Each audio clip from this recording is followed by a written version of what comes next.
Bagi saya itu sesuatu yang sangat saya cemas. Okay. Kalau di sini di Indonesia seperti setiap lapisan sejarah itu dikuburkan dan dibuang seperti itu kan racun. Padahal apakah 50-an itu sukses atau gagal? Okay. Itu harus dilihat dari perspektif waktu dan perenungan dan pemikiran. Atau mengapa sistem itu dinilai gagal. Tapi konsep begitu dari partai itu nggak masuk akal, itu sangat sulit dibayangkan. Okay. Tapi di Indonesia, bagi saya konsepnya partai merah jadi presiden, perdana menteri jadi hijau, itu paling gampang. Kita lihat sendiri di setiap pemilu. Begitu encer koalisi yang bisa muncul. Cuma yang saya lihat dari pengalaman di sekitar 100 negara, sistem di mana presiden beda orang dari kepala pemerintah dan orang kepala pemerintah itu bertanggung jawab ke parlemen, jauh lebih sering berhasil menjadi adil makmur. Sedangkan di sini bisa tunggu 200 tahun.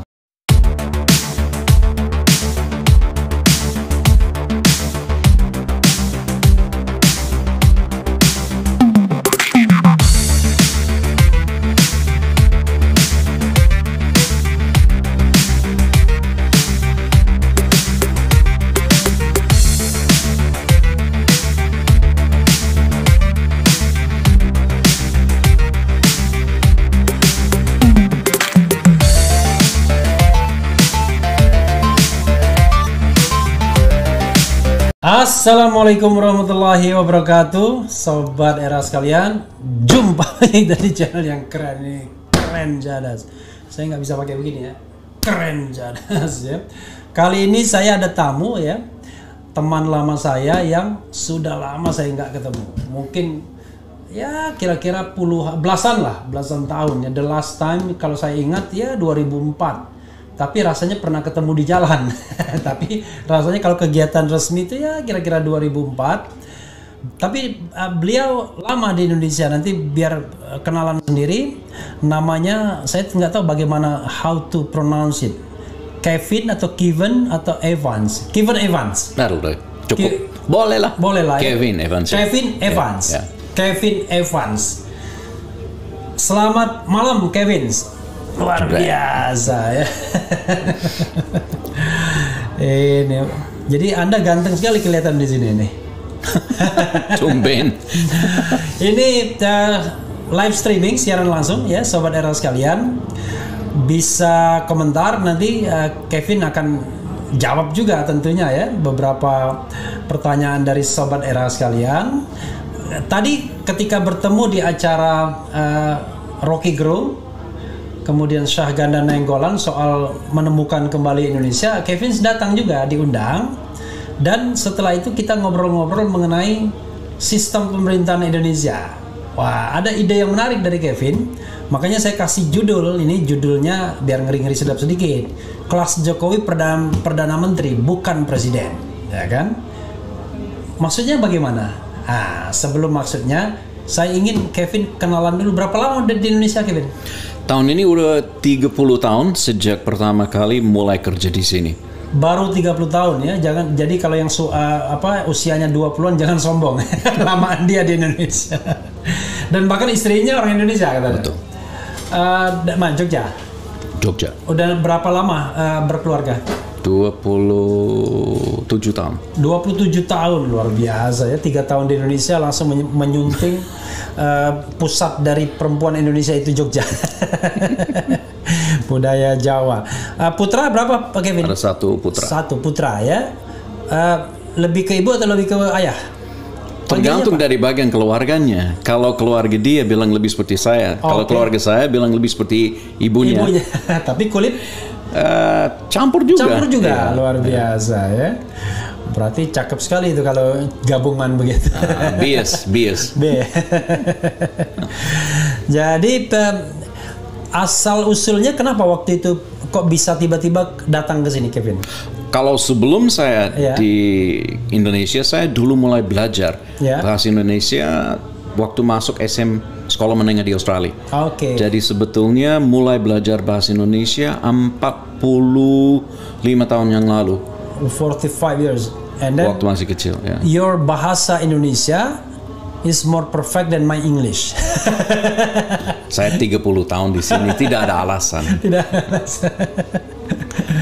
Jadi lalu kemudian tiba-tiba kenapa tertarik untuk belajar bahasa Indonesia?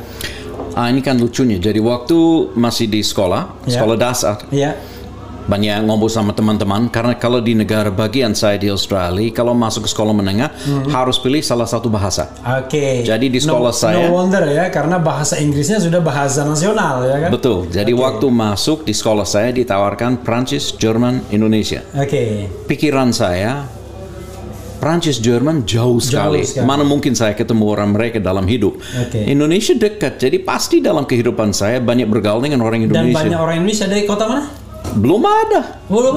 Di Brisbane belum ada. Jadi itu Brisbane. Ya, jadi saya seumur hidup belum pernah ketemu. Di Brisbane di UQ. Oh, anak saya di UQ. Oke. Oh, jadi di Brisbane itu belum ada orang Indonesia ya? Saya belum pernah ketemu. Seumur hidup belum pernah ketemu. Lalu punya kesempatan ke Indonesia?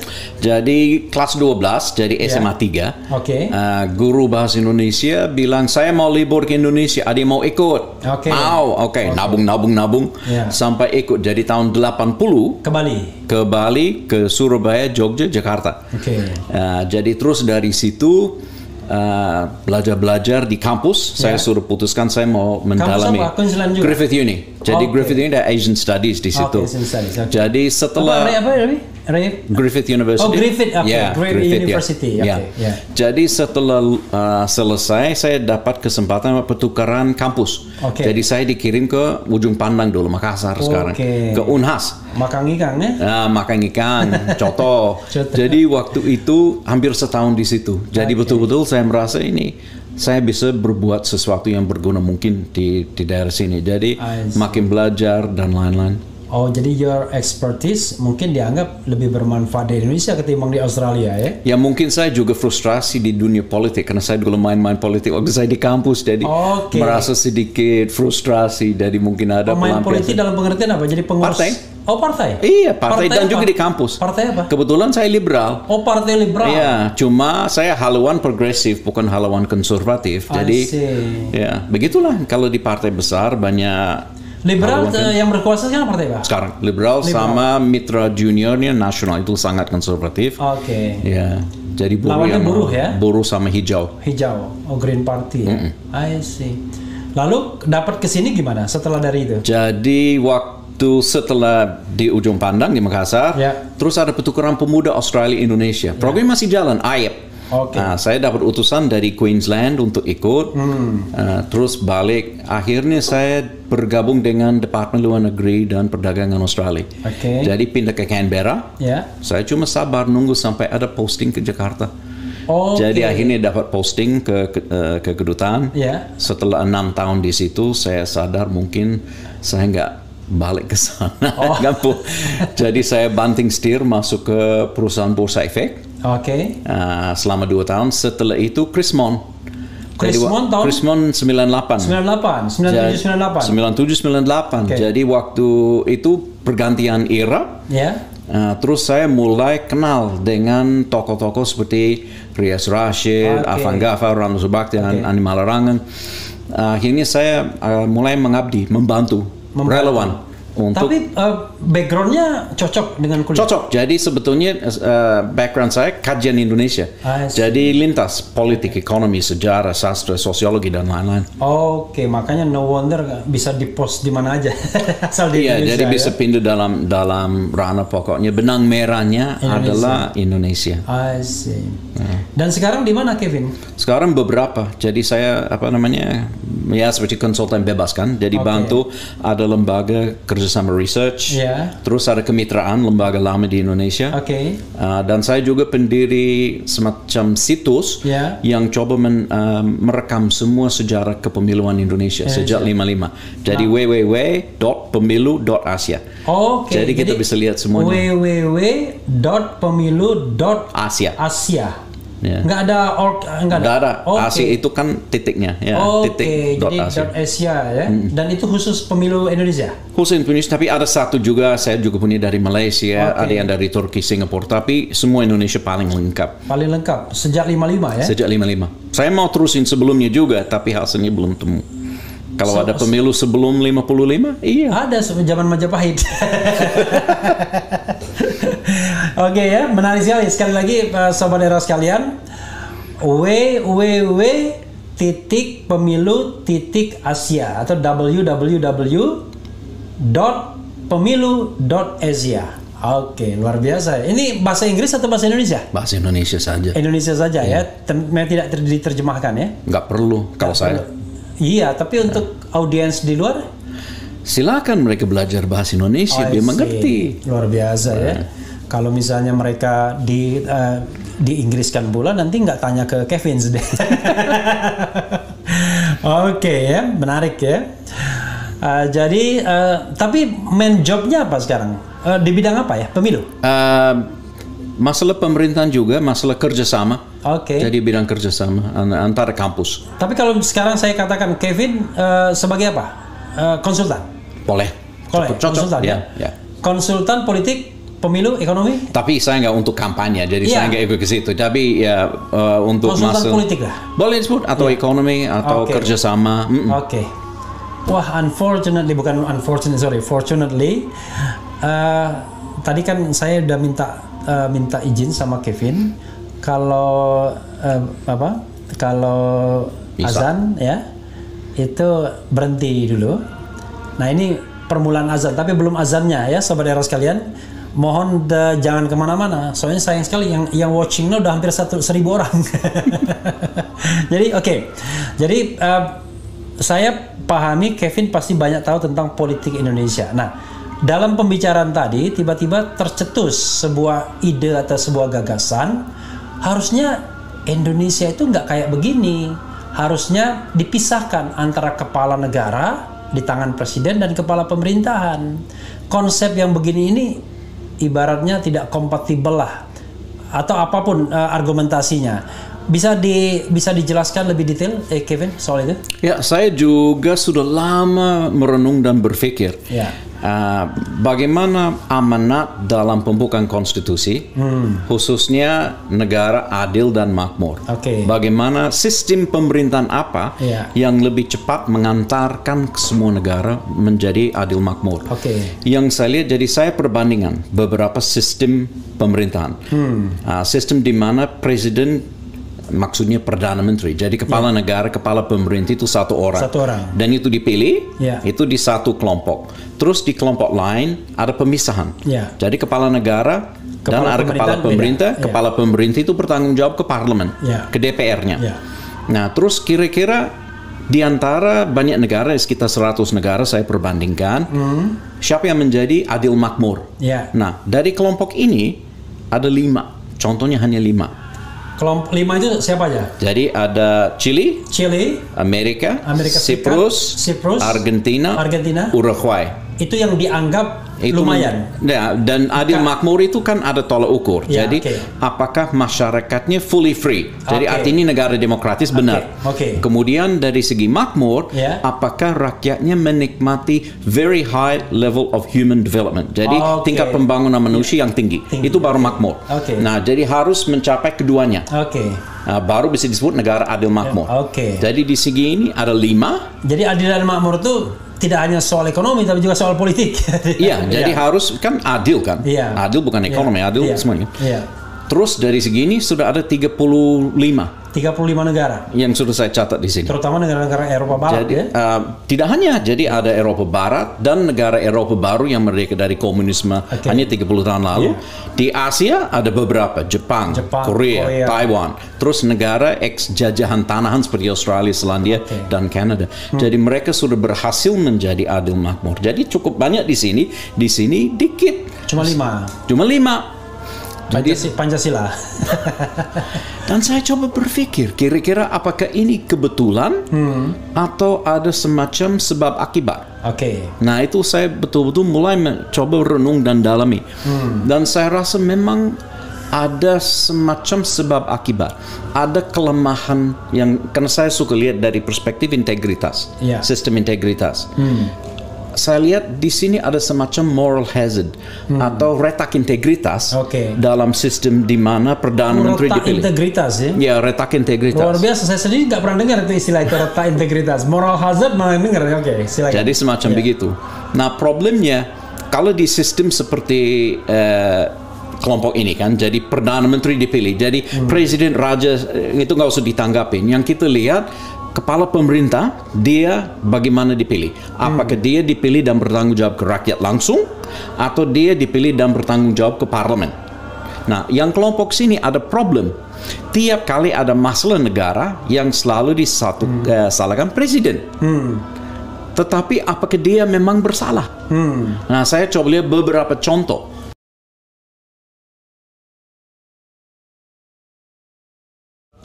Assalamualaikum warahmatullahi wabarakatuh, Sobat Era. Kita lanjutkan lagi ya. Tadi ada azan Isya dan kebetulan memang di tempat saya Sobat RH tahu ya. Ini tempat yang masjidnya banyak ya, jadi terdengar di mana-mana ya.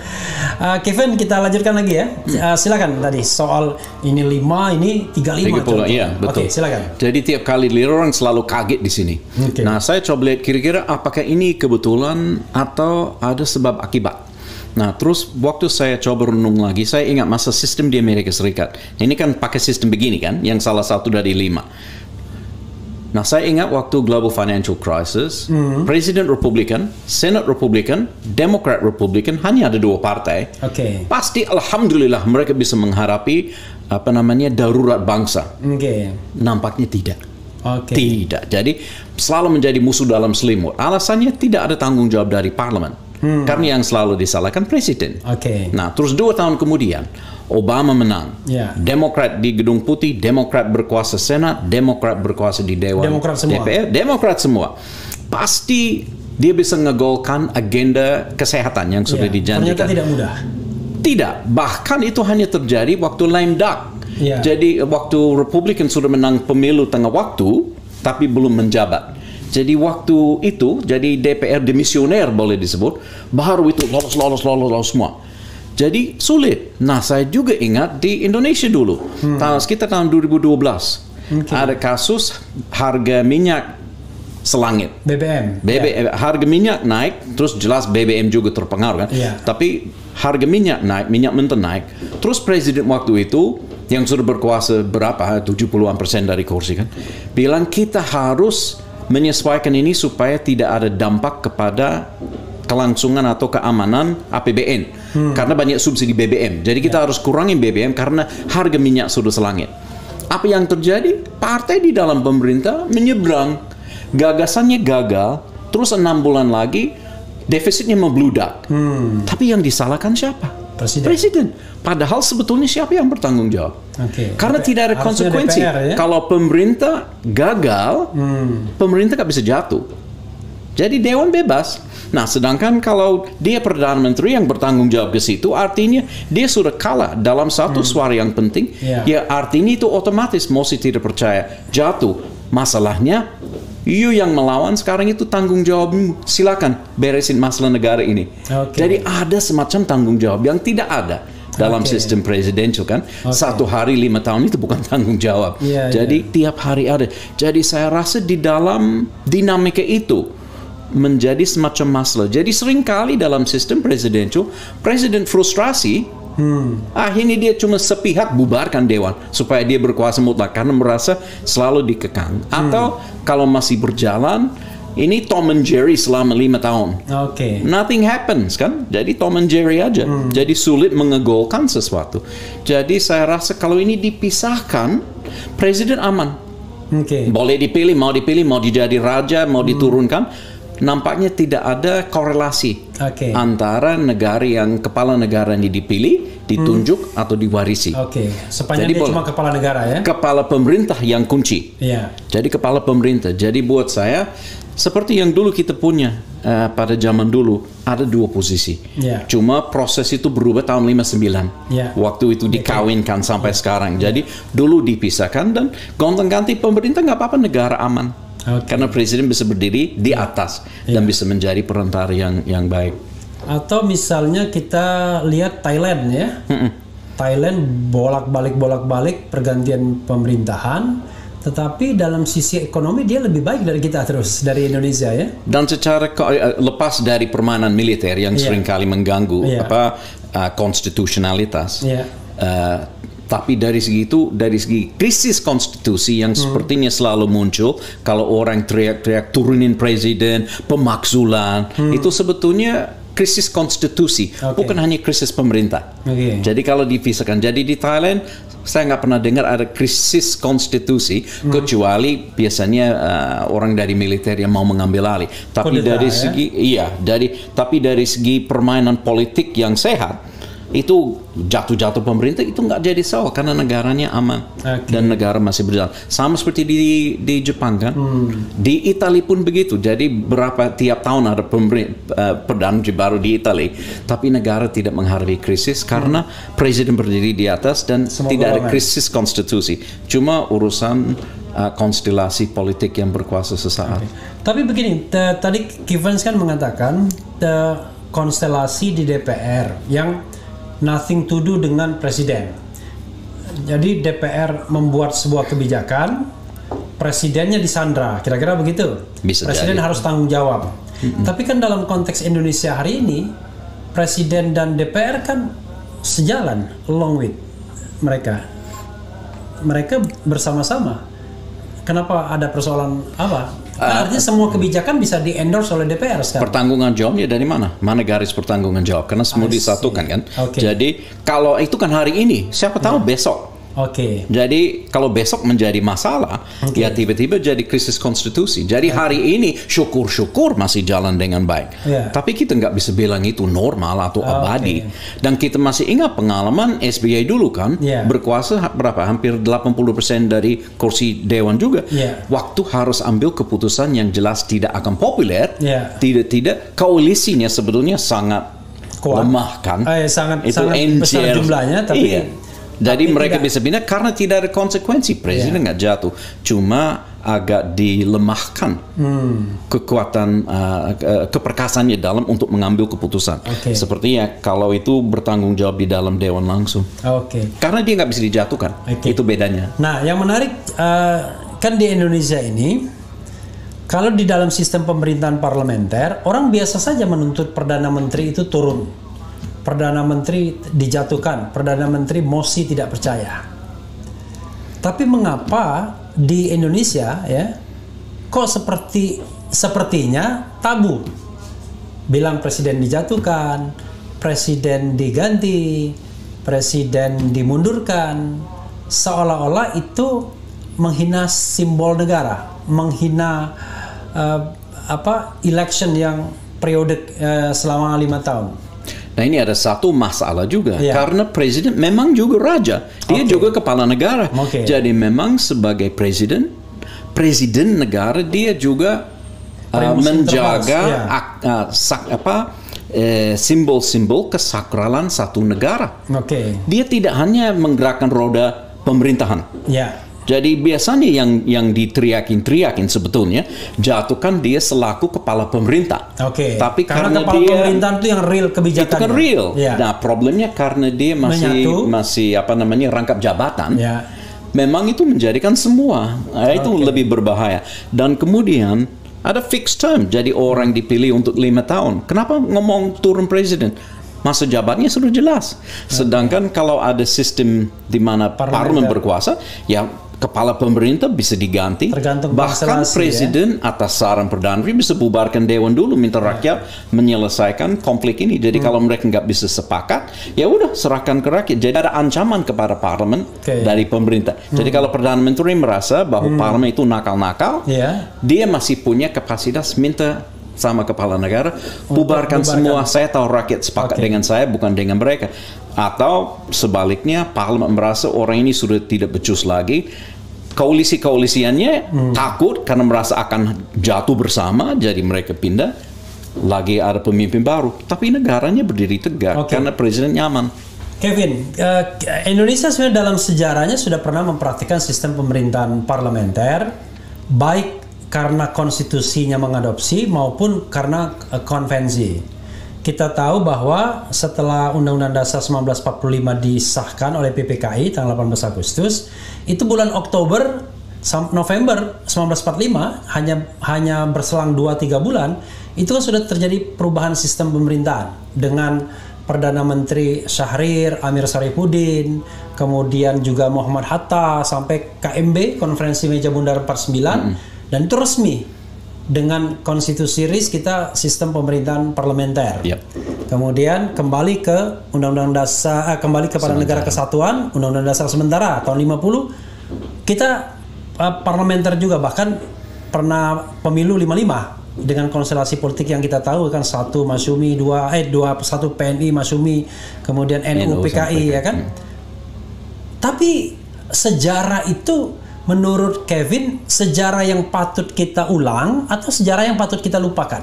Karena banyak orang mengatakan, wah itu masa jelek pemerintahan kita. Itu kan bagi saya itu sesuatu yang sangat saya cemas. Okay. Kalau di sini di Indonesia seperti tiap lapisan sejarah itu dikuburkan dan dibuang seperti itu kan racun. Yeah. Padahal apakah 50-an itu sukses atau gagal? Okay. Itu harus dilihat dari perspektif waktu dan perenungan dan pemikiran. Atau mengapa sistem itu dinilai gagal? Bukannya kita sudah diajarkan sejak TK bahwa itu gagal, jadi nggak boleh dipikirin. tapi harus lihat apa yang menyebabkan, apa kelemahannya, apakah kelemahan itu masih relevan atau tidak. Dan satu yang selalu saya dapat, silakan sambil minum, Kevin. Silakan. Satu yang selalu saya dapat dari teman-teman di Indonesia, kalau saya bicarakan tahun 50-an, yang selalu muncul sepertinya reaksi otomatis karena sudah diajarkan begitu mungkin. Oh, ini gonta-ganti pemerintah tiap saat. Oh, kacau. Saya coba membandingkan dengan keadaan di negara asli saya. Jadi 10 tahun berdaulat di Australia. Jadi 10 tahun berdaulat Indonesia dan Australia. Indonesia ada penggantian sekitar 7-8 Perdana Menteri pada 10 tahun. Di Australia penggantian Perdana Menteri 7-8 juga. Satu orang bahkan bangkit 3 kali sebagai Perdana Menteri. Nah, saya selalu lihat 7-8 dalam 10 tahun pertama itu. Sama tahun. Kurang lebih sama. Nah, bedanya waktu Australia menjadi berdaulat, Undang-Undang Dasar sudah jelas, sudah disepakati oleh referendum, sudah jelas. Arahan negara sudah jelas. Jadi boleh disebut semua sepakat mau jadi negara demokratik terbuka liberal kan. Waktu menjadi merdeka tidak harus perang melawan penjajah jahat. Kemudian energi bisa saving. Jadi semua, jadi ibaratnya pemerintah pertama di Australia yang dibentuk, ya kapalnya sudah berlayar dengan enak. Nah, coba bandingkan di gelombang yang tenang. Sedangkan di Indonesia kapalnya nggak jelas. Garis apakah sistem pemerintahan apa itu sama sekali. Mau negara Islam, mau negara Pancasila, mau negara Sosek, tidak dijawab, belum dijawab. Penjajah dulu tidak mau tahu diri. Jadi dia malah perang. Negara baru diduduki secara militer. Ekonominya sudah hancur sejak Great Depression tahun akhir 20-an 30-an. Akhirnya juga dengan dampak dari kependudukan dan revolusi. Kemudian di Australia tidak ada revolusi sosial. Itu sebetulnya ada proses transformasi. Sedangkan di sini ada revolusi sosial juga. Jadi semua itu menumpuk, tapi hasilnya sama. Sama-sama 7-8 kali 7-8 kali pemerintah. Padahal ini sudah siap. Ya, yang paling penting pada tahap awal, waktu pemerintah pertama di Australia atau parlemen pertama Australia, kita nggak tahu kawan lawan siapa. Jadi pembelaan politiknya juga belum jelas. Jadi ada beberapa transformasi partai politik di sana sampai akhirnya agak mengkristal. Mungkin etnisitis ya yang relatif homogen dibandingkan Indonesia ya. Nah, itu satu faktor. Jadi mungkin itu menjadi lebih gampang untuk menerima visi dasar negara yang sama kan. Jadi di sini kan jauh lebih majemuk. Jadi proses itu makan waktu. Jadi buat saya orang Indonesia terlalu kejam pada dirinya. Jadi untuk menganggap bahwa itu gagal. Memang apakah itu gagal? Dan kira-kira problemnya apa? Jadi kalau saya renung ke 50-an, saya lihat 2 problem besar dalam tatanan negara waktu itu. Yang pertama, tidak ada senat. Tidak ada Dewan Perwakilan untuk daerah. Tidak ada senat. Jadi unicameral, tidak ada bicameral. Tidak bicameral. Jadi masalahnya di situ karena masyarakat Indonesia beda pemilihannya, beda partai kan. Yang di Jawa partai yang sangat kuat di sini, misalnya PKI, tidak ada di luar Jawa. Jadi orang luar Jawa yang sebetulnya hanya sepertiga dari kursi di Dewan karena dia hanya sepertiga penduduk, langsung berhadapan dengan 2/3 di Pulau Jawa ini. Jadi artinya dia kalah perang sebelum masuk kan? Tidak ada perimbangan. Tidak ada perimbangan. Tapi kalau ada perimbangan geografis, mayoritas senator jelas dari luar. Jadi ada keseimbangan. Jadi bagi saya demokrasi lebih aman kalau ada perimbangan antara perwakilan geografi dengan perwakilan demografi. Itu tidak ada waktu itu. Jadi nggak heran kalau geografi itu ruang, demografi itu penduduk ya. Problem kedua mungkin, dan ini menjadi diskusi banyak saya dengan almarhum Bang Buyung dulu. Ini ada gambarnya Bang Buyung setiap. Oh iya, itu dia di situ. Problem kedua mungkin sosok presiden. Nah itu selalu menjadi di negara yang punya presiden pendiri itu kan biasanya figur bersejarah. Masalahnya beliau tidak dipilih. Dan masalahnya itu saya ingat sekitar tahun 51. Jadi dia bisa frustrasi. Sekitar 51, beliau bikin pidato penting di Kalimantan Selatan. Waktu dia menyatakan Indonesia nggak perlu punya negara Islam. Nah, wajarlah dari partai-partai, khususnya Masyumi waktu itu, langsung mengkritik habis-habisan. Politik itu bukan urusan, Anda kan hanya presiden. Politik itu urusan parlemen. Wajarlah dalam konteks itu. Karena memang sistemnya. Karena sistemnya. Mau jadi penyambung lidah, tapi tidak diberi suara kan nggak masuk akal kan. Jadi seharusnya diberi suara supaya bisa menjadi penyambung lidah. Jadi saya rasa budaya politik Indonesia begitu. Saya rasa rakyat nggak mau presiden yang hanya simbolik.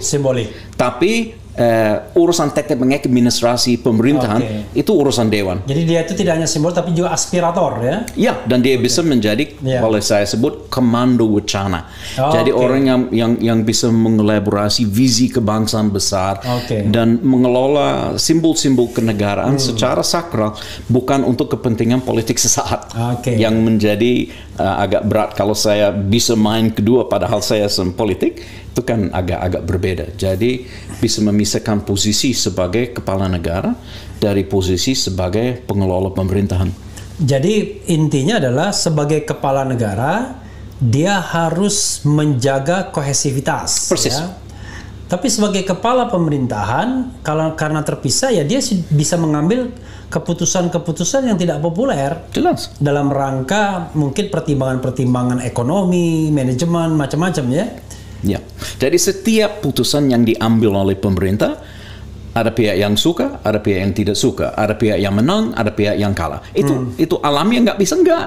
Jadi problemnya kalau orang itu langsung disatukan dengan negara, itu kan berbahaya. Jadi dipisahkan. Orang ini nggak usah ngomong isu yang akan memecahkan, tapi dia ngomong masalah yang menyatukan. Nah urusan pemerintah untuk melaksanakan tugas yang pasti banyak tidak disukai. Saya membayangkan misalnya ya, kalau misalnya ada pemisahan sistem pemerintahan, Jokowi tidak perlu ngomong, kalau dia presiden ya bukan perdana menteri, atau sebaliknya presiden tidak perlu ngomong soal harga PCR harga untuk tes COVID diturunkan atau dinaikkan. Itu urusan pemerintah dan parlemen. Tapi begini Kevin, kalau kita lihat ya 50 itu kan ada dua fase. Sebenarnya bukan 50, kalau kita mau lihat sistem pemerintahan itu sudah berganti sejak tahun 45 kan, bulan Oktober November itu sudah berganti. Tapi kalau kita bagi 3 fase dari 45 ke 49 yang memang berganti secara konvensional saja, konvensi ketatanegaraan tanpa perubahan konstitusi, di situ ada nama Amir Saripudin, Syahrir, Hatta. Kemudian di sini sebelum pemilu 55. Dari 49 sebelum pemilu 55. Kemudian dari setelah pemilu 55 sampai 59. Nah, Anda melihat kira-kira contoh success story itu di periode yang mana, di bagian mana? Waktu saya pikir harus lihat dalam konteks. Tahun 50 negara baru merdekakan diri dari penjajah. Dia baru sekian tahun sebelumnya merdekakan diri dari kependudukan militer. Nah, saya lihat itu kan berat. Proses dimobilisasi prajurit dan tentara dan milisi buat saya itu sangat sukses. Pengelolaan booming resources untuk mendukung perang Korea itu sukses. Jadi inflasi tidak meledak waktu itu. Setelah pemilu 55, saya lihat pemerintahnya lumayan stabil. Masalahnya karena tidak ada keseimbangan antara kekuatan politik antara daerah dengan penduduk. Akhirnya masyarakat luar frustrasi, dan kita bisa lihat dari kebijakan. Dan saya yakin tidak ada satupun anggota DPR waktu itu yang bilang, gimana saya bisa gebuk orang Sumatera. Itu nggak ada. Tapi ada kebijakan yang diambil yang jelas karena penguasaan demografi yang merugikan pihak luar. Contoh, rupiah harus kuat, harus perkasa, rupiah harus kuat. Jadi, rupiah harus kuat. Enak-enak aja didengarkan, kita nasionalis. Masalahnya, rupiah naik, rupiah kuat, konsekuensi apa? Kalau saya import, enak sekali sebagai konsumen karena barang asing murah. Kalau saya ekspor, berat karena saya nggak bisa bersaing karena rupiah ini mahal. Nah, coba lihat di Indonesia, ekspor berasal dari wilayah mana, konsumen di mana. Nah, terus kita lihat, kita harus bikin industri-industri baru. Tembakau itu bikin banyak pabrik. Tapi kita harus kendalikan harga cengkeh, jadi harus ada tata niaga cengkeh. Cengkeh itu dibikin di mana? Sulawesi kan? Pabriknya semua di mana? Di Jawa. Jadi banyak kebijakan tidak sengaja, tapi efeknya adalah merugikan kepentingan luar. Jadi karena daerah produsen justru tidak diuntungkan. Tidak diuntungkan. Nah, konsekuensi alamiah mengingat dia tidak punya kapasitas bersaing di floor, di dewan, karena dia hanya 1/3 dibandingkan 2/3. Ya, lama-kelama memang frustrasi itu akan naik dan akhirnya pecah. Apalagi garis partisan, dan mungkin saya mohon maaf kalau ngomong sedikit partisan. PKI kan partai Jawa. Di luar Jawa dia hampir nggak ada.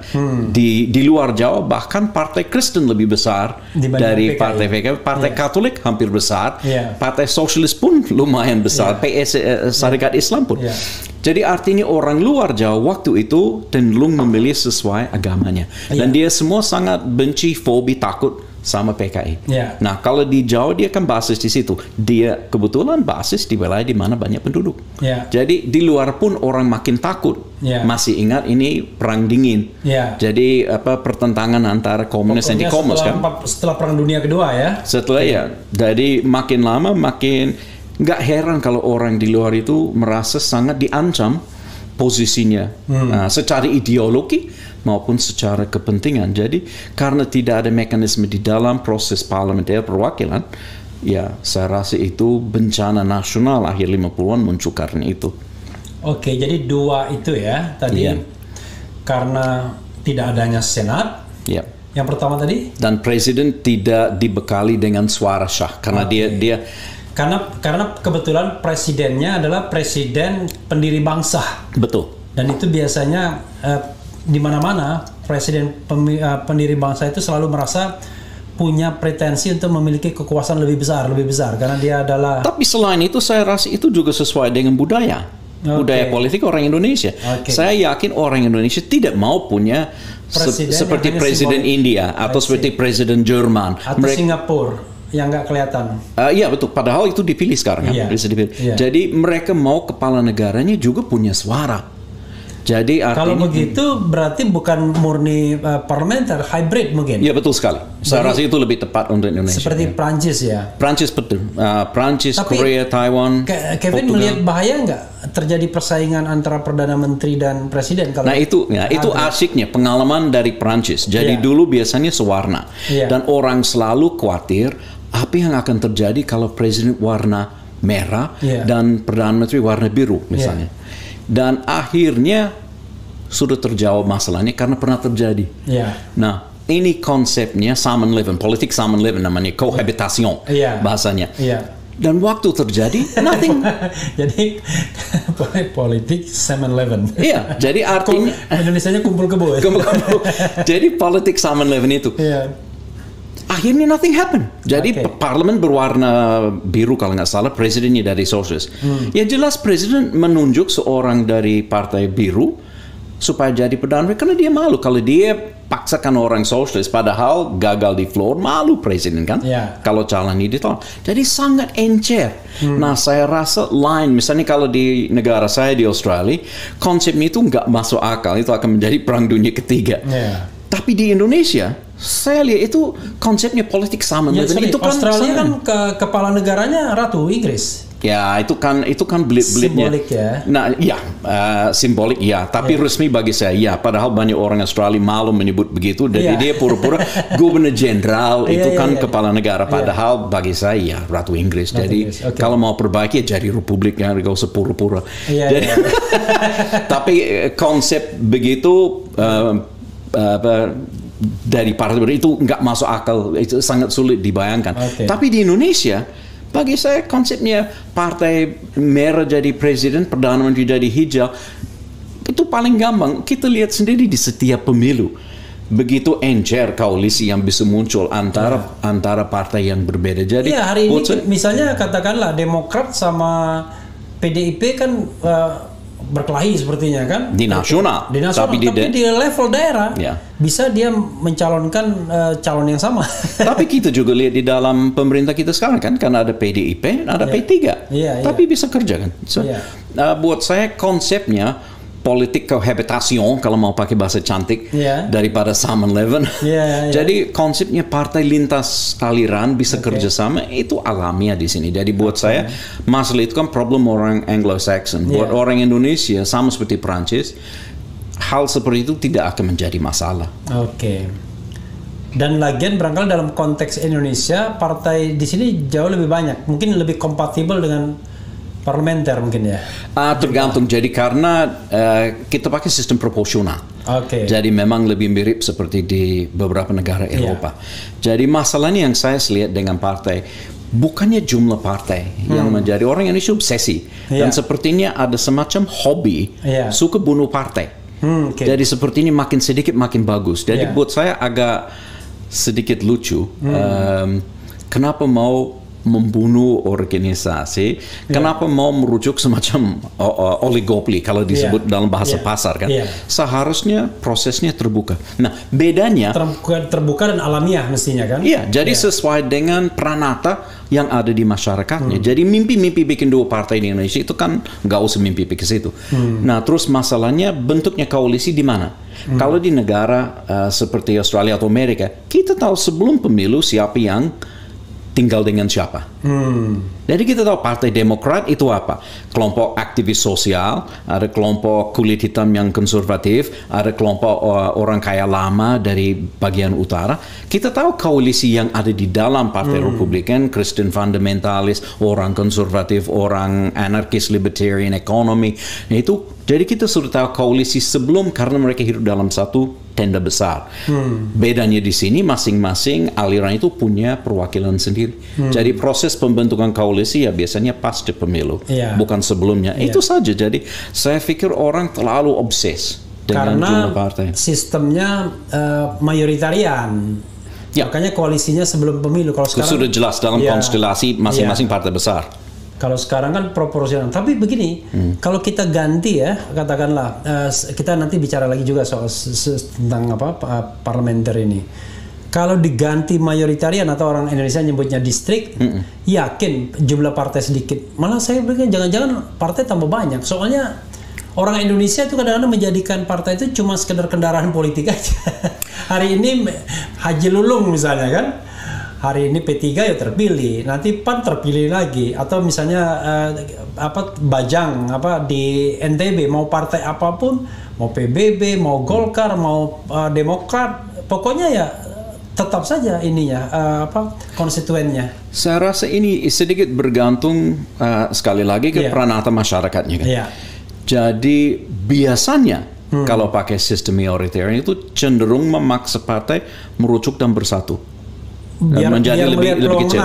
Tapi ada negara misalnya India ada 1.000 partai, ada puluhan yang masuk. Jadi tidak selalu sistem mayoritarian atau sistem perwakilan tunggal distrik menghasilkan lebih sedikit partai masih bisa bertahan sesuai bagi saya dengan pranata sosial politik secara geografis di dalam negara. Kalau bagi Kevin untuk konteks Indonesia ini berapa partai yang ideal? Ya kira-kira ya dalam imajinasi Kevin. Nah, tidak ada. Jadi maksudnya tidak ada angka. Jadi tidak itu karena alamiah aja.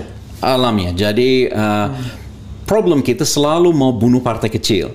Padahal orang yang begitu sering lupa masalah di sini tidak ada partai besar. Ya, partainya menengah semua. Iya, kenapa tidak bisa bikin partai besar? Nah, itu harus diteliti dan dipikirkan dinamika di dalam partai. Di Sekarang dalam PDIP partai misalnya 20% kan 20% saja. Ya. Cuma. Tapi dan Demokrat dulu 20% kan waktu maksud.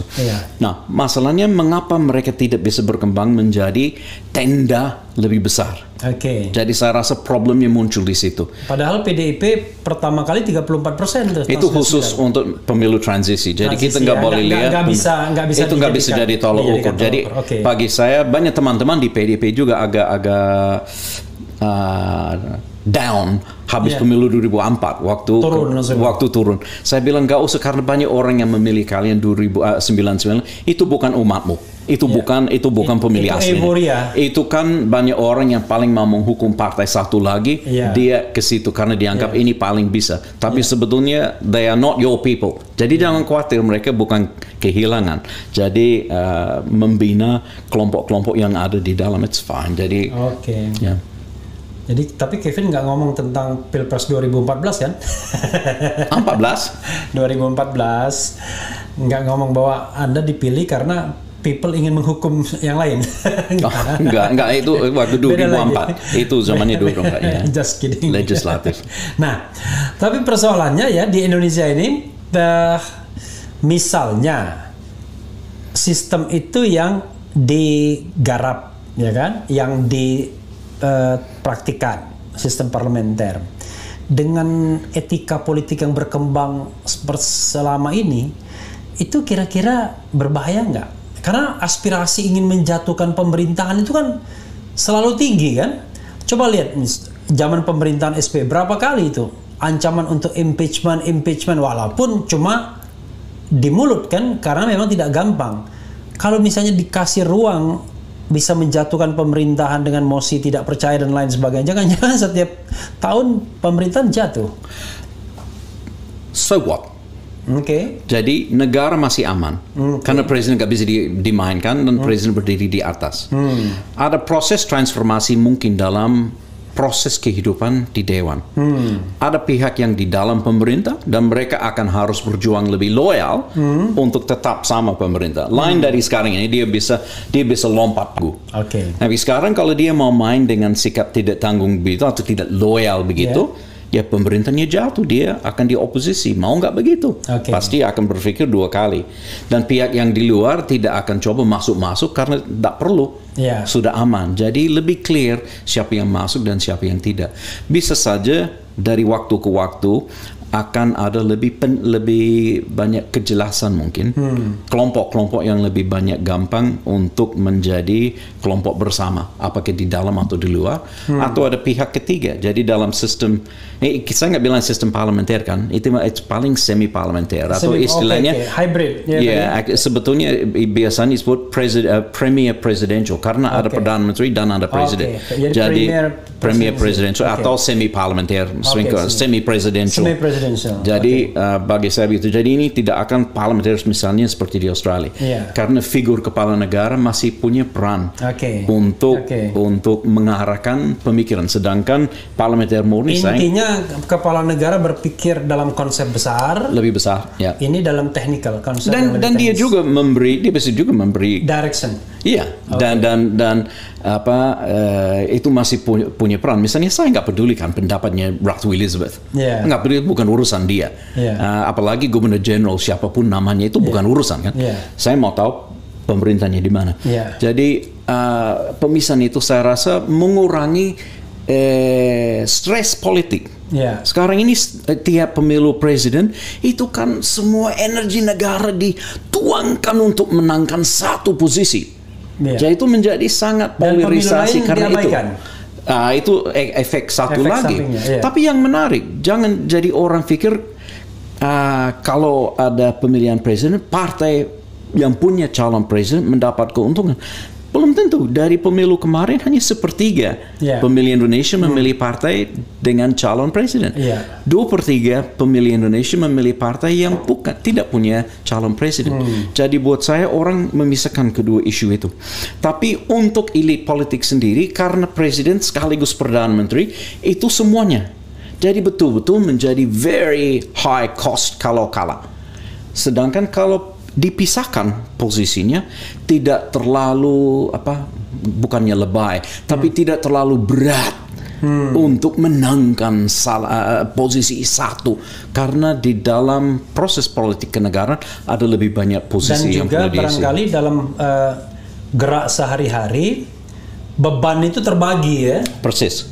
Jadi presiden bisa memilih hal-hal yang strategis untuk diucapkan di publik, instead of misalnya bicara mengenai harga PCR, harga rapid test misalnya ya. Dan itu parlemen misalnya di parlemen sekarang mungkin mau kritik presiden karena ngomong PCR atau apa, ya itu urusan lo, bukan urusan dia. Jadi kritik sendiri atau mengarahkan kepada pemerintah yang ada di sana. Jadi presiden lebih bebas untuk menjaga kesakralan simbol-simbol negara dan menyuarakan. Saya pernah mendengar yang begini ini dari Adan Buyung Nasution. Ya.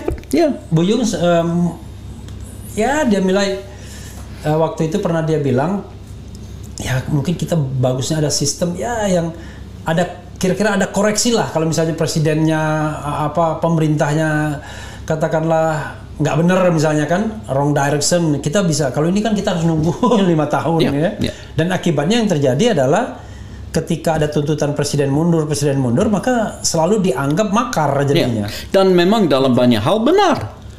Karena presiden dipilih untuk masa baktinya 5 tahun jelas. Ada fixed term. Ada fixed term. Jadi sebetulnya suruh mundur apa urusannya? Lu nunggu kan? Nah, kalau itu sistem berbeda itu, tiap hari mau gonta-ganti Perdana Menteri, itu bukan krisis kenegaraan, bukan makar. Sedangkan presiden masih aman dalam posisinya. Jadi semacam wasit terhadap apa yang terjadi, pertikaian dan perseteruan di dalam. Nah, menurut Kevin ya, jadi sobat era sekalian, Kevin Evans ini sangat mengikuti yang namanya perubahan konstitusi. Secara dia sudah 30 tahun di sini. Jadi waktu tahun 99 dan 2002 dia nongkrong itu kerjanya di Senayan sana, itu sama yang dari Irlandia itu siapa tiap hari nongkrong itu? Ada beberapa ada yang tinggi itu Pak. Besar itu yang seperti orang Palestina itu. Seperti duta besar Palestina Ribi Awad. Betul agak mirip betul.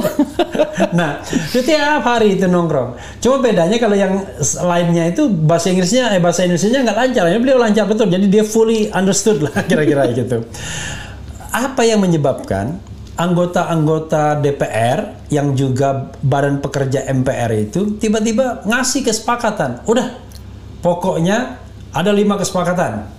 1, mempertahankan sistem presidensial. Itu kan salah satu kesepakatannya. Ya 2, 3, 4 mungkin belum relevan untuk diskusi ini. Itu apa? Sebetulnya lucu karena kita belum pernah punya sistem presidensial. Dari tahun 45 sampai 2002 Indonesia tidak pernah punya sistem presidensial. Kuasi. Bahkan bukan hanya kuasi. Jadi misalnya dari 59 sampai 2002 itu kan super parlementer. Kalau di sistem parlementer normal, misalnya kalau di Australia, pemerintah memang bertanggung jawab ke Dewan. Pemerintah bisa Dewan bisa jatuhkan pemerintah. Tapi dalam sistem radikal Indonesia, kepala negara sekaligus kepala pemerintah diangkat sepihak oleh parlemen dan bisa diberhentikan oleh parlemen. Dan itu sudah terjadi. Dan itu sudah terjadi 4 kali kan. Jadi Bung Karno diturunkan oleh MPRS. Pak Harto disuruh mundur sebelum bisa dipecat. Pak Habibie ditolak. Pak Abdurrahman Wahid dipecat. Kan? Jadi semua sebetulnya it was radical parliamentary system. Karena tidak ada sistem parlementer di mana seperti ini. Sekarang sangat berbeda. Sekarang murni presidential. Maksudnya sebelumnya yang MPR itu ya tidak ada yang kayak seperti ini ya. Memang itu kan sistem yang super sangat langka di mana kepala negara, kepala pemerintah dipilih dan dipecat sekaligus oleh parlemen, tapi parlemen tidak bisa diberhentikan.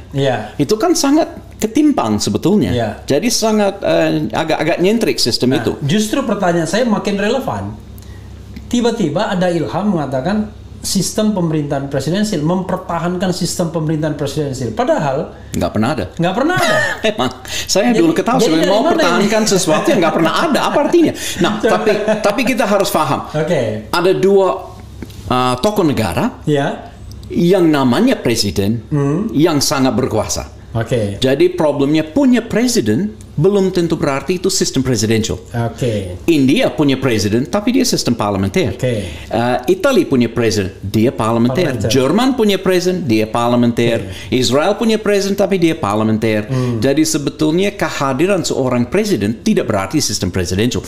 Yang diartikan presidensial adalah presiden sekaligus pengelola pemerintah. Jadi artinya dia double tugas itu. Nah, mungkin kalau dalam konteks double tugas itu ya berarti sah-sah saja kalau mereka menganggap Orde Baru itu atau sejak tahun 59 itu sistem presidensial, karena presiden kepala pemerintahan juga kepala negara. Walaupun proses pemilihan dan pertanggungjawabannya sangat kuat sangat kuat karena orang tidak melihat garis tanggung jawab presiden. Mereka hanya lihat sosok presiden, namanya presiden dan presiden itu kuat, itu pasti sistem presidensial, tapi tidak melihat bahwa sebetulnya mereka bertanggung jawab ke parlemen dan bisa dipertanggungjawabkan dan diganti oleh parlemen. Mereka tidak bertanggung jawab ke rakyat. Itu kan inti sistem presidensial, presiden dipilih kan. Jadi bedanya sistem dulu itu sistem parlementer. MPR mau disebut apa? Actually itu sistem parlemen, bentuk perwujudan bentuk parlementer. Dia bukan electoral college seperti di Amerika Serikat. Dia kan bisa memperbaiki konstitusi sepihak.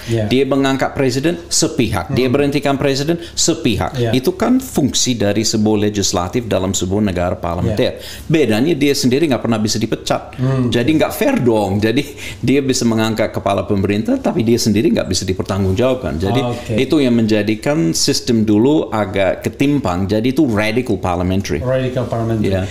Tapi yang jadi persoalan adalah kita kan sudah mempraktekkan sistem pemerintahan presidensial ini, katakanlah yang agak ada purifikasinya purified itu sejak 2004. Sejak dipilih pertama. Sejak pilih pertama SBY kan. Kemudian sekarang Presiden Jokowi. Apa evaluasi? Artinya gini, apakah Kevin masih berpikir bahwa ini belum yang ideal sejak 2004 itu? Saya nggak pernah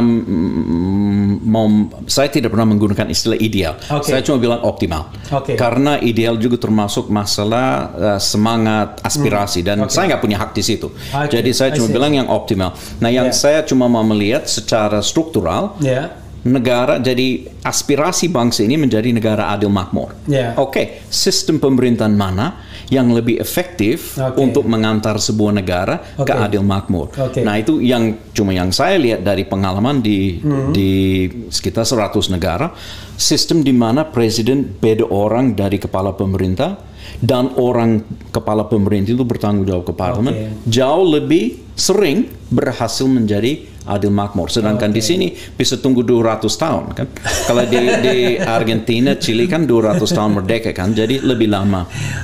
Jadi kalau kita kaitkan dengan pemerintahan hari ini, dan judul yang saya buat ini, kelas Jokowi Perdana Menteri bukan Presiden. Ini bukan untuk menghina, bukan untuk katakanlah mendegradasi. Toh di dalam sistem itu mereka berbagi tugas dan sama pentingnya. Bahkan to some extent Perdana Menteri jauh lebih penting karena dia kepala pemerintahan sehari-hari. Makanya kalau dibilang kelas Jokowi Perdana Menteri bukan Presiden, itu bukan berarti merendahkan Justru sebaliknya, bahwa dia lebih menguasai hal-hal yang sifatnya teknikal dan lain sebagainya. Nah, kalau Kevin mengevaluasi model kepemimpinan Jokowi, kalau diterapkan kepada sistem tadi, Kevin kan tidak menyebutnya parlementer, tapi primer presidensial. Jokowi ada di mana? Yang jelas, yang saya lihat, Pak Jokowi sangat efektif untuk mengegolkan satu agenda. Saya juga ingat, Pak Harto dulu mau bikin MRT di Jakarta. Dan sekian gubernur setelah itu mau bikin MRT. Siapa yang akhirnya mengegolkannya? Nah, Pak Harto kurang apa kekuasaannya? Tapi gagal. Jadi dalam hal ini, untuk mengelola roda administrasi itu kan luar biasa. Dengan banyak hal yang lain selain MRT saja. Tapi banyak program. Jadi buat saya itu kan aspek pengelolaan roda pemerintahan dengan efektif. Nah, masalah tinggi ngomong demokrasi dan lain-lain, saya nggak banyak dengar presiden bicarakan hal-hal seperti itu secara substantif. Tapi untuk mengurus masalah roda kebijakan pemerintahan, nah saya rasa itu kan sudah jelas kelihatan bahwa suka nggak suka proyek ABCD itu kan urusan berikutnya. Tapi mampu untuk bilang saya mau begini, ya itu mulai terwujud. Itu sesuatu yang dan menggerakkan kekuatan politik yang diperlukan untuk mengalihkannya. Itu kan bagian mungkin kalau dari misalnya kita bicara tipologi ya, kan kita ada 2 presiden yang dipilih di dalam pemilu kan, yaitu SBY dan Jokowi. Bisa nggak saya katakan SBY lebih cocok jadi presiden, Jokowi lebih cocok jadi perdana menteri? Ya betul. Jadi saya rasa kalau kita lihat dari awal, jadi peneliti tentang Indonesia dulu, dia bilang ada 2 tipe pemimpin Indonesia. Ada solidarity maker dan ada administrator. Nah, dari kebetulan kita punya Bung Karno dan Bung Hatta. Nah, sebagai sosok yang bisa menggariskan hal besar, itu kan jelas Bung Karno kan ini di situ. Bung Hatta yang bisa mengerti semua seluk-beluk kebijakan, dampak kepada ekonomi dan lain, itu jelas lebih kuat Bung Hatta kan. Jadi sebetulnya itulah konsep tipenya seperti itu sebetulnya sudah ada sejak lama. Jadi mungkin dari segi itu kepala negara lebih cocok yang seperti itu, kepala pemerintah lebih cocok yang seperti ini.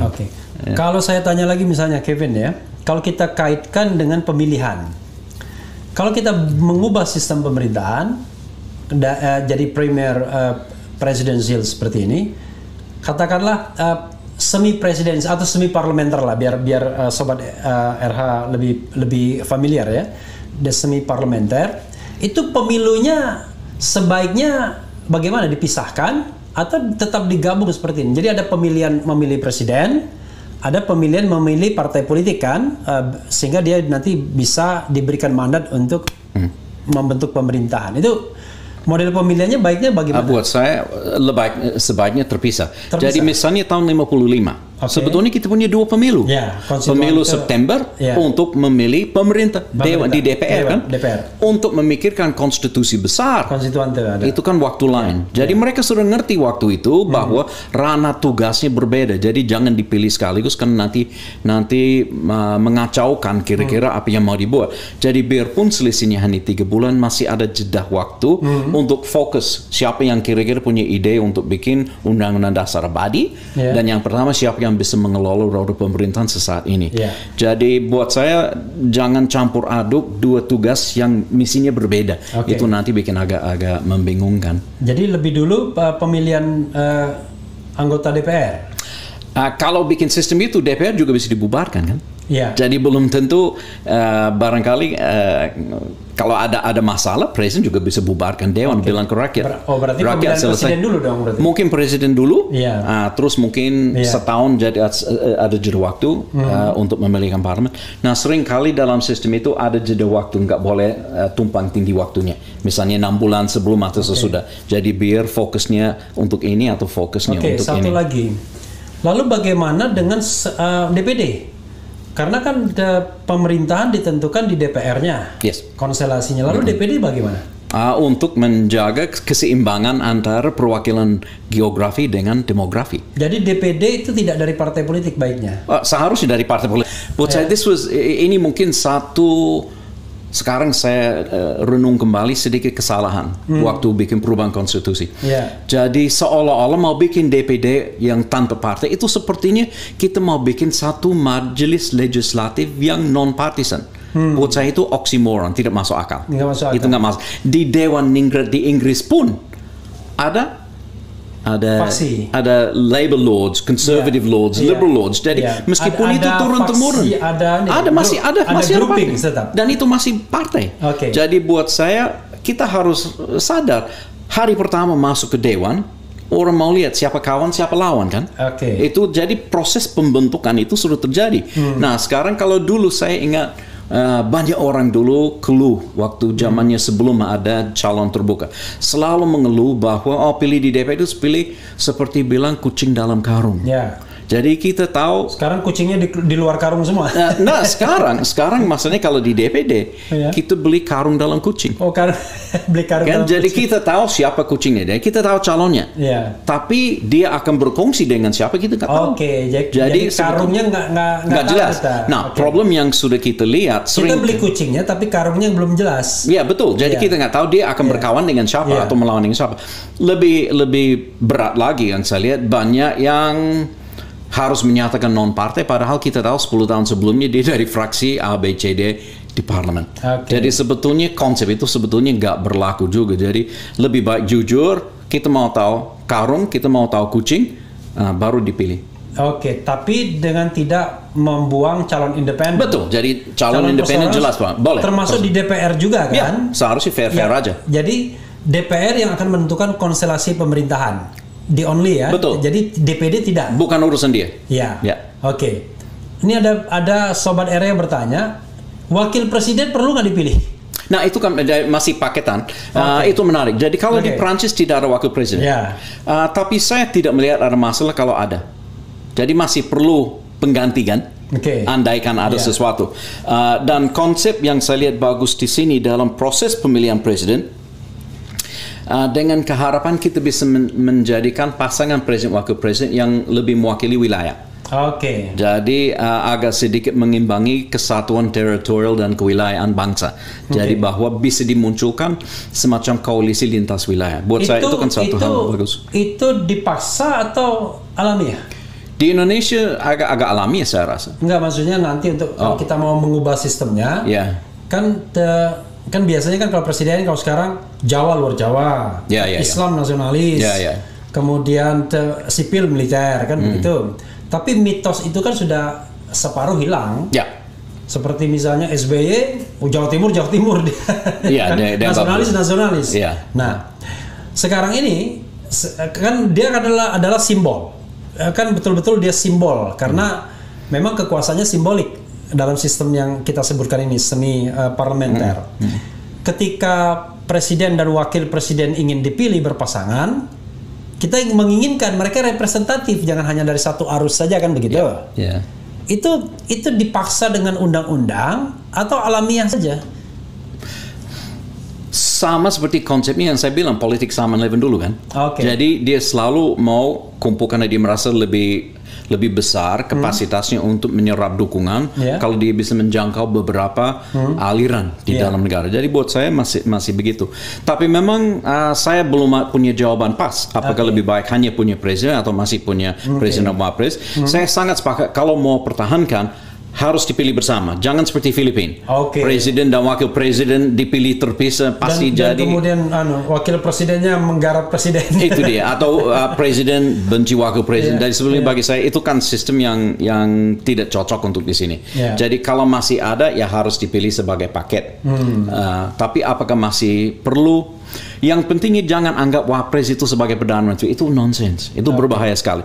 Karena wapres itu tidak punya tanggung jawab ke dewan. Oke. Dan dia tidak mengelola pemerintahan. Jadi itu Jadi murni dia purely ban serap, ya? ya. Jadi betul-betul dia membantu presiden. Iya. Dan bagaimana mereka mau membagi tugasnya. Iya. Ya kan. Jadi untuk lihat banser aja mungkin tergantung dinamika antara mereka berdua sebagai tokoh kan. Oke. Wah, dia bilang gini. Kali ini Bang Refli benar-benar keren, cadas sering-sering Bang undang narsum yang kredibel begini. Terima kasih.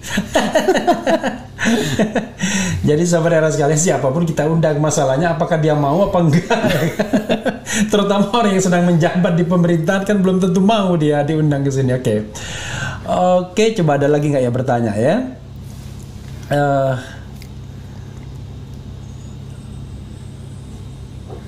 Oh ya, ada satu lagi yang ingin saya tanyakan soal korupsi, ya kan? Sistem apapun kalau disabotase dengan korupsi nggak jalan biasanya. Betul. Nah, sejauh mana itu berpengaruh? Karena gini, maksudnya gini, pengaruh peluang korupsi dalam sistem, saya nggak tahu ada kajiannya apa nggak. Misalnya sistem presidensial sama semi parlementer atau parlementer dikaitkan dengan peluang untuk melakukan korupsi. Karena kalau misalnya ada peluang untuk menjatuhkan pemerintahan setiap hari, setiap saat, maka percukongan kan akan makin rajin untuk menyuap anggota-anggota DPR agar menjatuhkan perdana menteri, kan begitu. Belum tentu kalau dia pintar untuk menggarap kepentingan-kepentingan, jadi akan menjadi sulit. Saya rasa belum tentu dinamika seperti itu yang muncul. Tapi memang pertanyaan menarik, saya belum pernah kaji itu, jadi tidak ada jawaban. Tapi kalau saya lihat negara adil makmur, biasanya negara adil makmur punya tingkat korupsi yang lebih rendah. Jadi bisa saja masih ada paling sedikit korelasi, belum tentu sebab akibat. Jadi bisa dilihat dari grafis yang awal. Intinya adalah semakin kita itu menuju merealisasikan tujuan negara dalam pembukaan Undang-Undang Dasar 45, maka korupsi itu sendiri akan terkikis.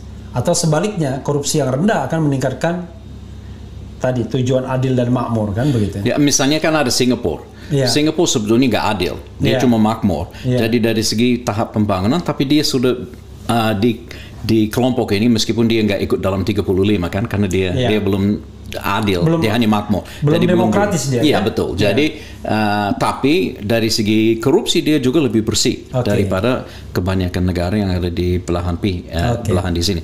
Tapi saya nggak berani bilang bahwa saya merasa itu lebih dari kebetulan, korelasi atau tidak. I see, ya. Memang agak complicated, ya. Ada juga negara yang tidak demokratis tapi korupsinya rendah. Tapi kalau misalnya ya Kevin mau bicara tentang di dalam imajinasi Kevin, ya, yang agak ideal, tentu yang ideal 100% kan nggak ada. Itu negara seperti apa? Kalau we know take mungkin several countries as an example. Nah, itu yang berbahaya karena kita selalu harus lihat peranata sosial bangsa di situ. Jadi sistem yang sangat cantik di negara ini mau dipasang di sini bubar. Sedangkan sistem yang sangat jelek di situ dipasang, wah cocok sekali. Jadi kita nggak boleh cuma lihat supermarket sistem di dunia. Kita harus lihat, berdasarkan realita. Peranata sosial, dinamika geografi dan lain-lain semua yang ada di bangsa ini. Kira-kira sistem apa yang paling bisa melayani bangsa-bangsa, semua kaum-kaum yang ada di sini supaya menjadi negara sesuai dengan cita-cita. Jadi saya pikir relevan juga ya kalau tidak relevan begitu. Jadi misalnya harus banyak orang mengatakan wah seperti negara Skandinavia, tapi berapa jumlah penduduknya? Betul. Dan jangan lupa mereka dulu kerek semua. Jadi ada proses transformasi juga. Jadi dan jangan lihat negara maju hari ini. Kita harus lihat dia dari mana dan berapa lama sebelum dia sampai. Tapi kadang-kadang mengesalkan juga, Kevin. Kadang-kadang negara maju sering mendikte negara-negara berkembang, ya kan, tentang misalnya good governance, ya. Dia ambil prinsip-prinsip di negara dia itu lalu dia cangkokkan ke sini. Tapi saya nggak tahu kalau itu 100% benar. Apakah ada yang betul-betul menolak konsep pertanggungan jawab dari pemimpin negara kepada rakyatnya? Siapa yang mau menolak itu? Jadi konsepnya kejujuran dalam pelaksanaan, pertanggungan jawab, accountability. Siapa yang mau melawan? Boleh saja pakai kata accountabilitas dan lain-lain. Dalam moga-moga dalam bahasa rakyat di situ ada konsep fair, kewajaran kan.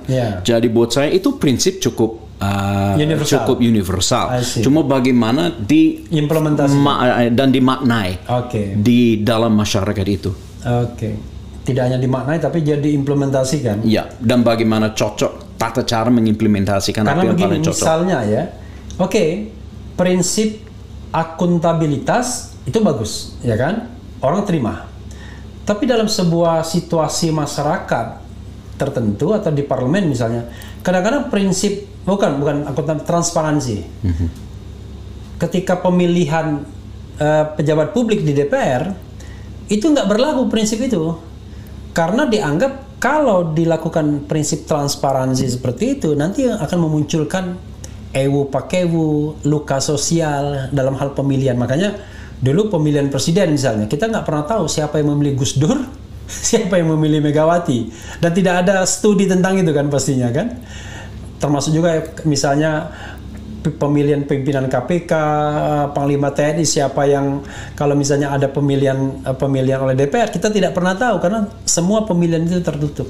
Nah, itu konteksnya lebih pada untuk menjaga hal yang lebih penting daripada konsep transparansi, ataukah sesungguhnya ada efek negatif untuk menutupi sesuatu, Kevin? Ya, harus juga dilihat kontekstual kan. Ya.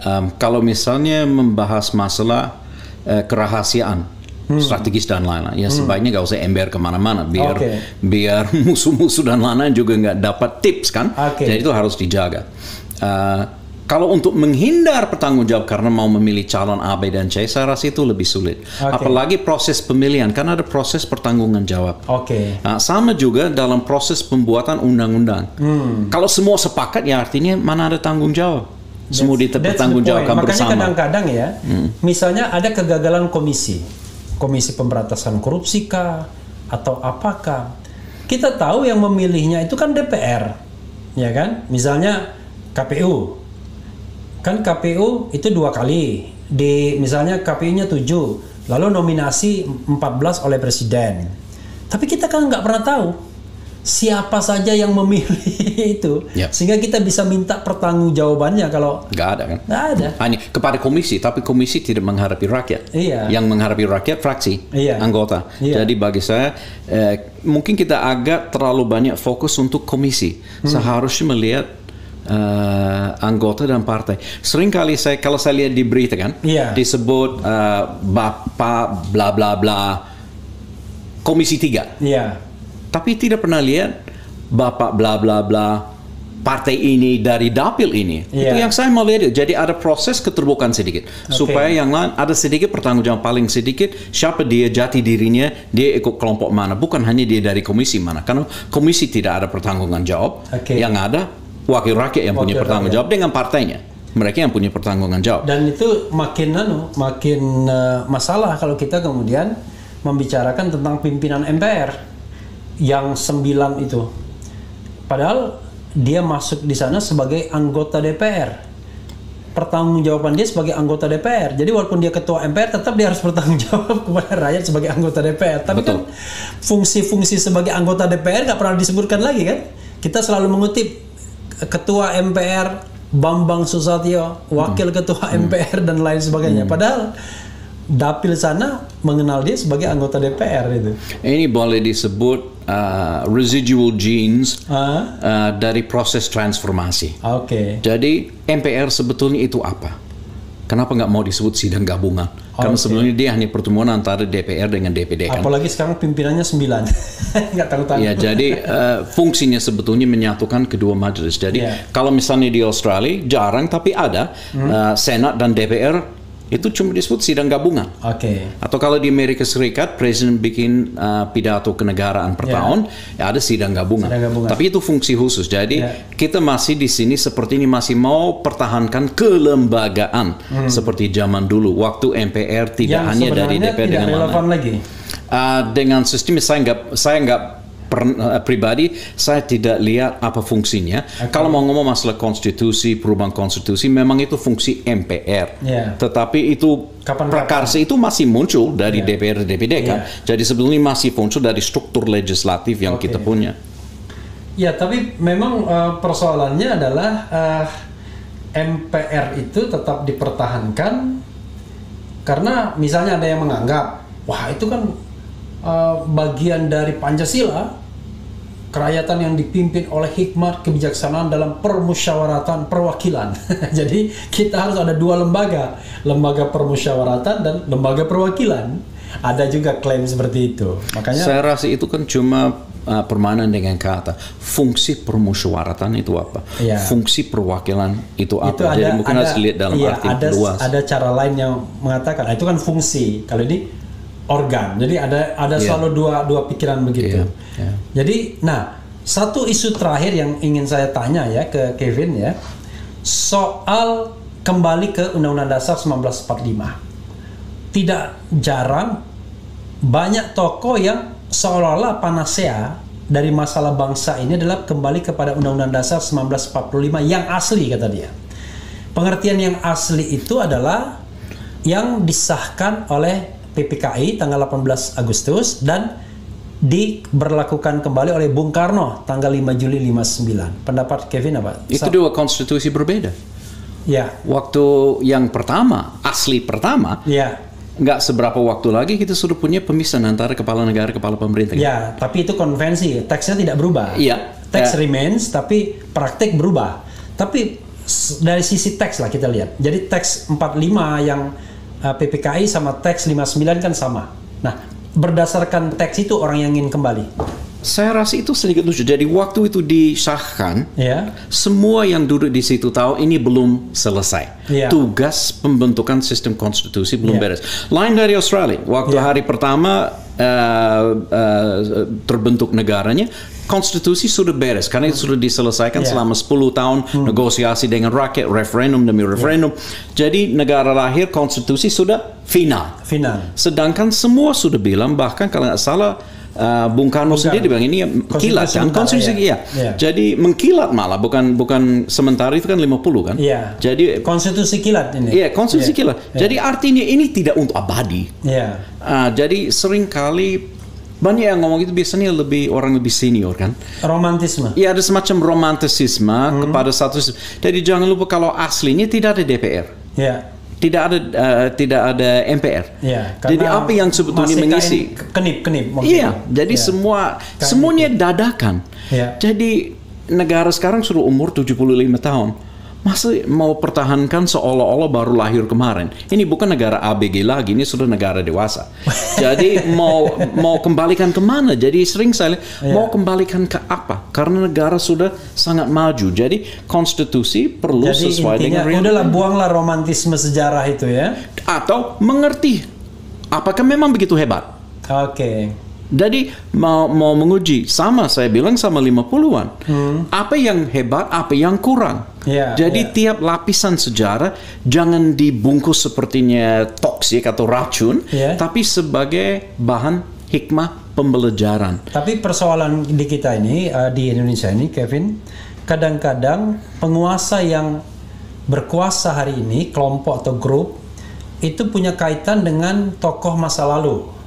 Let's say misalnya Soekarno dan PDIP, ya kan? Selalu punya kepentingan the ruling party sekarang untuk mengangkat sejarah baik Bung Karno. Padahal hal yang tidak baiknya kalau kita objektif ya banyak juga. Kira-kira kan. Nah, saya rasa itu satu bagian dari tugas sebagai warga negara untuk coba mengerti. Dan apalagi sebagai intelektual, bangsa lapisan-lapisan intelektual jangan terima begitu saja. Sama juga jangan menghujat hitam aja. Jadi harus dilihat secara proporsional dan kontekstual. Apa yang terjadi kalau saya jadi begitu, apakah saya akan lebih hebat? Atau saya akan bikin kesalahan yang sama? Atau apakah saya akan bikin kehebatan yang sama? Jadi saya rasa kita harus lebih banyak melihat dari konteks seperti itu. Banyak sekali yang sudah kita sampaikan. Ada hal yang ingin disampaikan lagi, Kevin, yang mungkin saya lupa menanyakannya untuk refleksi, renungan gitu? Ya, bagi saya belajar sejarah dengan otak terbuka. Jadi jangan hanya terima apa yang disampaikan, coba belajar dan mengerti, dan coba mengerti keadaan waktu itu. Jadi kalau otak terbuka itu kalau di Indonesia agak kasar, yang agak halusnya open mind. Pakai bahasa Inggris kan? Jadi dengan perspektif yang terbuka. Jadi mau juga menguji diri. Oh iya, mungkin saya juga salah paham itu, atau mungkin ini lebih bagus. Banyak sekali nih ya. Jadi dibilang ya, Noni SV narasumber hebat. Makasih. Belajar sejarah dengan otak terbuka, diulang ini gitu ya. Jadi nanti bisa dilihat komentar-komentarnya Kevin ya. Saya mengucapkan terima kasih ya. Ini ada juga ya. Hanya ada salah satu solusi, jatuhkan PDIP. Pokoknya komentarnya aneh-aneh. Ada yang relevan, ada yang tidak. Nanti Kevin bisa lihat ya, bisa jawab sendiri kalau yang relevan, atau yang tidak relevan biarkan saja. Terima kasih banyak.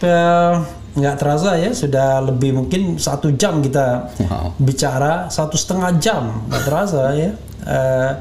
Dan ini kehormatan bagi saya ya. Mudah-mudahan sobat era sekalian, diskusi ini bermanfaat bagi pembelajaran. Sekali lagi, RH Channel ini terbuka, mau mengikuti otak terbuka.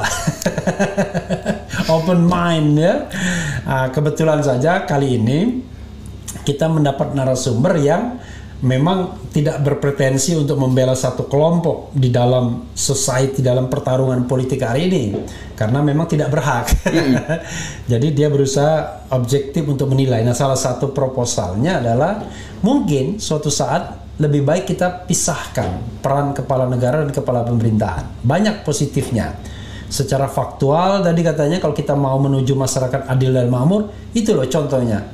Yang presidensial itu cuma 5 saja. Sementara yang ini, yang katakanlah primer presidensial atau semi parlementer atau parlementer, itu ada sampai 35 tadi, ya kan? Dan juga beban presiden dan wakil presiden barangkali juga akan berkurang dengan pembagian tugas dengan Perdana Menteri. Parlemen juga akan lebih bertanggung jawab terhadap agenda-agenda yang terkait dengan kesejahteraan masyarakat, ya, tidak main lempar sembunyi tangan, ya, atau kasih tanggung jawab ke presiden padahal yang memutuskan dia, ya, dia sandra APBN, tapi presiden suruh tanggung jawab. Saya kira banyak yang perlu kita renungkan, pikirkan. Yang penting adalah tadi dengan otak terbuka. Terima kasih banyak Kevin. Terima kasih banyak. Oke.